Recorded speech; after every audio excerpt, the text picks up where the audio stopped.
Salam əziz abituriyentlər, hər birinizi xoş gördük. Bu günlər yeni bir mövzu ilə qarşınızdayıq. Azərbaycan Ərəb xilafətinin tərkimindən mövzudur. Mövzuya keçid almamışdan öncə bir daha kanalıma abunə olub videoları bəyənməyi unutmayın. Hər birinizə öncədən təşəkkür edirəm və keçid alırıq mövzumuza.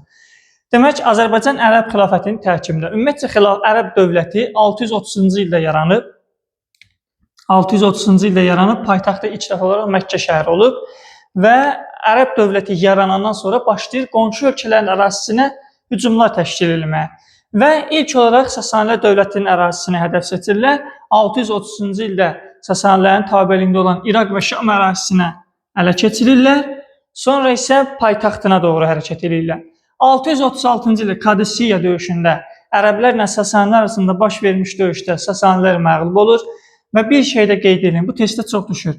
Kadisiya döyüşündə həm də Sasanilərin müttəfiq olan Albaniyada iştirak edirdi. Və burada Alban qoşunlarına Cavanşir başçılıq edirdi sərkərdə olaraq. O zaman elə Alban hökmdarı Varaz Qriqor idi. Cavanşir də sərkərdə olaraq, müttəfiq olaraq göndərilmişdi Sasanilərin köməyinə. Və Cavanşirin burada şəxsi şücaəti Sasani Şah 3-cü Yezdəgirdinin xoşuna gəlir və ona hədiyyələr, müxtəlif hədiyyələr verir. Və sonra 637-ci ildə Ktesifon döyüşü baş verir. Və yenə də Sasanilər məğlub olur. Ktesifon Sasanilərin paytaxtı idi. Və artıq Sasanilərin paytaxtı Ktesifon şəhəri tutulandan sonra Cavanşir burada döyüşün, vuruşmağın mənasız olduğunu görür və qayıdır öz ölkəsinə. Artıq ondan biraz sonra danışacağıq. Sonra 639-cu ildə, bilirəm xronologiya çoxdur, əziz şagirdlər. Şagirdlər çox şikayət edirlər bu mövzudan. Müəllim, bu qədər ili necə yadda saxlayır, bu qədər xronologiya necə yadda saxlayır? Amma başqa variantımız yoxdur. Biz məcburuq bunları əzbərləyək. Xronoloji ardıcıllıqda bunlar çox düşür. 636 Kadisiya, 637 Ktesifon və 639-cu ildə isə Qəzvin şəhəri ərəblər tərəfindən tutulur və beləliklə Cənubi Azərbaycanın işğalına yol açılır. Ondan sonra ərəblər işğalları, yürüşləri davam etdirərək 642-ci ildə Nəhavənd və Həmədan şəhərlərini tutaraq artıq Sasanilərin Xəzər sahili ərazilərini və Azərbaycan ərazilərin işğalına başlayırlar. 643-cü ildə isə Cərmidan dağı yaxınlığında baş vermiş döyüşdə Sasanilər yenə də məğlub olur. Bax, bütün bu saydığım döyüşdə Sasanilərlə ərəblər arasında olur. Cərmidan dağı yaxınlığında döyüşdə Azərbaycan cənubu, daha doğrusu üzr istəyirəm. Cərmidan döyüşündən sonra Sasanilər məğlub olur və beləliklə Azərbaycanın cənub torpaqları tabe edilir və burada hətta Sasani canişini İsfəndiyarla, adını qeyd eləməmişəm, amma bura yazaram. İsfəndiyarla sülh müqaviləsi imzalanır. Sülhdə deyilir ki, Cənubi Azərbaycan əhalisi vergi verməlidir, cizyə ödəməlidir. Lakin qocalar, uşaqlar, zahidlər, xəstələr bu vergilərdən azad olunurdu. Ərəblər də əvəzində hanın dini icmalarına, daxili işlərinə qarışmırlar. Qısası belə yadda saxlayın. Sonra ərəblər yürüşü davam etdirərək, düzdür, 643-cü sülh bağlanmasına baxmayaraq, ərəblər, belə deyim də, Ərdəbili tərk edəndən sonra əhali üsyan qaldırır. Və buna cavab olaraq Xəlifə Osman yenidən qoşun göndərir və 644-45-ci ildə artıq Azərbaycanın cənub torpaqları tamamilə tabe edilmiş olur. Və 643-cü ildə biz az öncə vurğuladıq, Cərmidan döyüşündə Sasanilər məğlub olur və ərəblərin şimala yol açılır. Burada bir dənə xüsusi bir qeyd deyəcəm, əziz şagirdlər. Testdə düşür ki, 643-cü ildə Cərmidan döyüşündən sonra ərəblərin Şimali Qafqaza yol açılır. Və abituriyentlər çaşırlar burada. Təbii ki, burada Şimali Qafqaza yox, Azərbaycanın şimalına. Görürsünüz, burada xüsusi olaraq vurğulamışam. Muğandır, Şirvandır, Dərbənd. Bunlar Azərbaycanın şimalında yerləşən ərazilərdə. Və qarışdırmayın. Cənubidan döyüşündən sonra ərəblərin Azərbaycanın şimalına yolu və yaxud da Cənubi Qafqaza yol açılır. Bax, burada iki cümlə düşə bilər, çaşmayın. Hər ikisi də doğrudur. Cənubidan döyüşündən sonra, bax bir də deyirəm, ərəblərin Azərbaycanın şimalına yol açılır, yaxud da Cənubi Qafqaza yol açılır. Və belə ki, ərəblər Muğandan, Şirvandan keçərək Dərbənd istiqamətində yürüşə başlayırlar. Və Dərbəndə çatanda artıq Şəhriyarla sülh imzalayırlar. Sasani canişini ki, şimal sərhədlərini qoruyurdu burada. Şəhriyar Sasanilərin şimal sərhədlərini qoruyan canişini idi. Və şəhərlərlə sülh imzalanır. Burada da yenə əhali vergi verməli və yaxud da xilafət ordusunda vuruşan əhali ki var idi, onlar cizyə vergisindən azad olunur və onun düşmənlərinə qarşı, bütpərəstlərə qarşı vuruşmalı idi. Dərbənd səddinin müdafiəsində duranlar isə cizyə vergisindən azad olunurdu. Bu da şəhərlərlə imzalanan sülh. Ərəblər təbii ki, işğalları həyat davam elətdirirlər, yürüşlərə davam elətdirirlər və 644-cü ilə Muğanı tabe edirlər. Burada bir ziddiyyət var təbii ki. Deyirlər ki, 644 də Muğan əhalisinin sülh imzası, amma 3 illik müqavimətdən sonra Muğan tabe edilir. Bu dəstəklərdə biraz ziddiyyət təşkil edir və Muğan əhalisinə sülh bağlayır. Hətta Bulqaçada hər bir şəxs dinar və ya bunun müqamında cizyə verməlidir. Bu da belə. 644-cü ildə isə Tiflis şəhərində ərəblər ələ keçirmiş olur və beləliklə 643-44-cü ildə ərəblərin yürüşü zamanı Xəzər dənizinin qərbindən tutmuş Dərbəndə qədər olan ərazilər və Azərbaycanın cənub torpaqları ərəblər tərəfindən tabe edilmiş olur. Və keçid alırıq Cavanşirin daxili xarici siyasətinə, yəni Albaniya Mehranlı sülaləsinin nümayəndəsi. Demək, 630-cu ildə Albaniyada Mehranlı sülaləsi hakimiyyətə gəlir. Biz bunu səhv etmirəmsə keçən mövzumuzda vurğulamışdıq. 630-cu ildə Mehranilər hakimiyyətə gəlir. Bunu burada qoy yazım. Bəli, 630-da Mehranlar hakimiyyətə gəlir və ilk nümayəndəsi Varaz Qirqor olmuşdu. Lakin Varaz Qirqor özünü Bizans imperatorunun vassalı elan eləyir. Sonradan bu yaşlanır, əldən düşür və dövlətin idarəçiliyini oğlu Cavanşirə tapşırır. Və Cavanşir nə edir?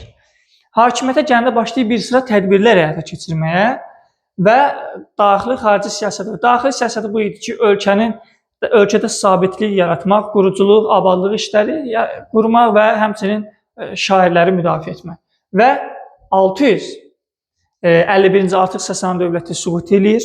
Yəni artıq belə deyim də Albaniyanın bir müttəfiqi tarix səhnəsindən silinir.